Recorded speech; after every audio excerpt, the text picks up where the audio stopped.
Hey, welcome back to the Creative Media Workshop here at the Rural Storytelling Project. I'm Seth, and today we are in week 3 where we're going to be going over story creating, techniques for recording or filming your video or your podcast. Today I'm going to give some overviews of different ways to film, different shots that you can get that will really bring out the story in your video. And I'm also going to talk about 2 different podcast techniques that we're going to be looking at for how to make an effective story through your podcast. Just to recap, since we haven't really covered it too in depth, the goal for this project is number 1, for you to tell your authentic story. This is really important because while we are going to be learning about the techniques for telling stories through video, through podcasts, honestly, telling your story and anybody telling their story is the most important part of this project. We also want to learn the storytelling techniques, which we've talked about earlier with the 6 building blocks of storytelling, and how to incorporate those into your work so that you can tell better stories. And then finally, we want you to create something from your storytelling skills. We want you to create a video. In this group, we're going to be doing video, podcast. In other groups, maybe writing. And these are just ways that you can take what you've learned and create a story with it and make something awesome.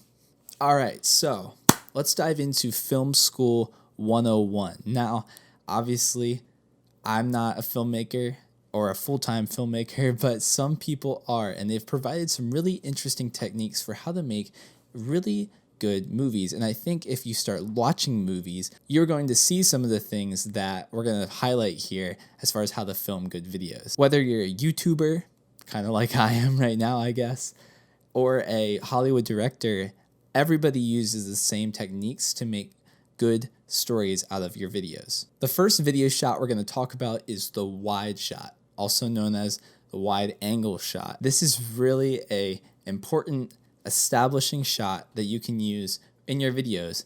So say you are talking about a setting. You're talking about some place like a farm.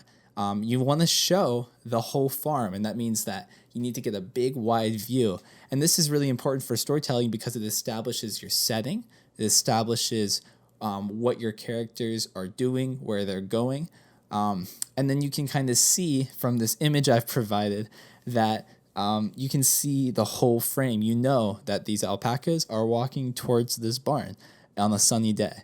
And that's what these wide angle shots are really good for, is kind of showing you the big picture. It can also be used as a hook to capture your audience, especially if you have a really interesting setting, something big, grand. I know some of my favorite movies, say The Lion King, starts with a big sunrise, wide angle shot, and that's just really important for hooking the audience and saying, whoa, I wanna keep watching. I want to see what happens next. Next up is the medium shot. The medium shot is obviously a little closer, so it's not as wide. You have to cut in a little bit, and normally a medium shot on a human goes from about the waist up to the head. The medium shot is important for establishing your characters, and your characters are going to be one of the most important parts of your story because they are the main subject. They are what the story is about. This could be you, it could be somebody that you know, a relative, and establishing what the characters are doing is really important for telling your story. A medium shot is really good for showing activity, so walking, running, moving, doing something, maybe working if you're filming somebody doing their work and you want to tell their story about that. So the medium shot is super important for these types of setups. Also, we're going to talk about the close-up shot. Now, the close-up shot isn't used as much, but it's really important for emotion. We have already talked about how we should have action-oriented emotions in our stories in order to move the story forward. And close-up shots are really important for showing that emotion. Normally, in a movie, you'll see it as a way to evoke an emotional impact, make you really care, see what the characters are feeling. And this is really important for telling great stories. Now, this next one's not as defined, but you're actually looking at it right now. This is the interview shot. This is really important whenever you're filming, say, an interview where you're talking to somebody, having them answer questions that you might use later in your video. And what's really important to think about with an interview shot is establishing a rule of thirds. So as you can see, there is a rule of thirds on me right now, and you can see that I am in the intersection of 2 different points. It's a 9 square grid that you can overlay over your video. Sometimes your camera will let you do this, your phone will let you do this, and it helps you frame the person that you're interviewing in a really pleasing way. So let's say I'm the person that's getting interviewed. If I'm in this spot, I want my interviewer to be sitting diagonal to me, and I should be making eye contact with them while I'm being interviewed, while the camera is here. This is really important for making sure your interviews look natural, they're not forced, and overall it just looks better in your interviews. Hey, Editor Seth here. I just wanted to quick show you how to get the grid that I just showed you onto your phone camera as if you're using an iPhone. So if we go into settings, you can see that you just need to scroll down, go to camera, and then all you need to do is select grid. And this way, when you have your camera up, you have your grid. So I hope that helps. Back to the video. Next we have moving shots.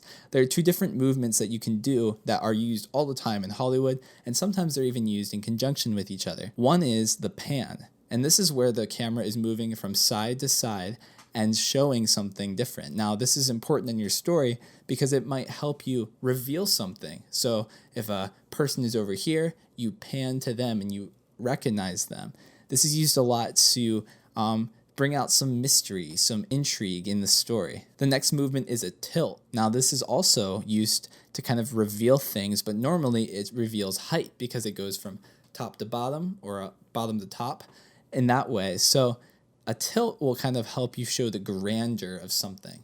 Say a tree in nature, and you tilt up to just reveal how big it is. Finally, we're going to talk about the handheld shot. Now, this shot is really, really important for creating an on-the-go type of look, kind of like a documentary. And this is used a lot in documentaries because literally they're filming things on the go. This is important for helping you connect with characters, be on the ground with them, show what they're doing in a very natural way. One thing to keep in mind is not to make the camera too shaky because too much shake can be really sickening, honestly, to the audience, and it can kind of make you lose that connection. All right, now we're going to look at some podcasting techniques. There are 2 types of podcasts we're going to talk about that I might have mentioned in an earlier video. One is the interview style podcast, and another is the narrative style podcast. Interview podcasts are probably the easiest podcast to do, and I would highly recommend this type of podcast to anybody that's getting started. It's fairly simple. All you need to do is have a good interview plan so you know the questions you're going to ask your interviewee, and you can get really good responses and stories from it. Whenever you record an interview, you can use, you could use a microphone like this, but honestly, I would recommend just using a phone and turning on the audio recorder, and make sure you set your phone or recording device equidistant from you and the person you're interviewing because you want the audio to be consistent between you. Make sure that both of you are talking loudly so that it gets picked up by the microphone on an equal level. And these types of podcasts don't really require a ton of editing, which is awesome if you're trying to make podcasts quickly and interesting. The other form of podcast is a little more complicated, and this is called the narrative podcast. Narratives are normally told by intercutting interviews and also narration, maybe music, some other audio clips to try to tell a full story. These require a lot of editing, so I would say if you want to get into these, you totally should, but they do take a lot more work. There are so many examples of these types of podcasts, especially from NPR. So if you really want to know how to make a good one, I recommend just listening to them on repeat and seeing how they bring out the interviews and they make things really interesting by cutting them together. One tip I have for this type of podcast is to do your interviews first. Make sure you have a plan, get your interviews, and then take things from the interviews that are interesting and then write your script around this. This will save you a lot of time and help you to have a better plan going into your recording. All right, so that's all we have for this video. I hope these techniques will help you when you start filming or recording your video or your podcast. Next week, we're gonna look at the editing of your video or your podcast. So make sure you start filming, get your video and podcast all together. And then next week, we're gonna look at how to make it into something really awesome. So I'll see you next week. Have a great week.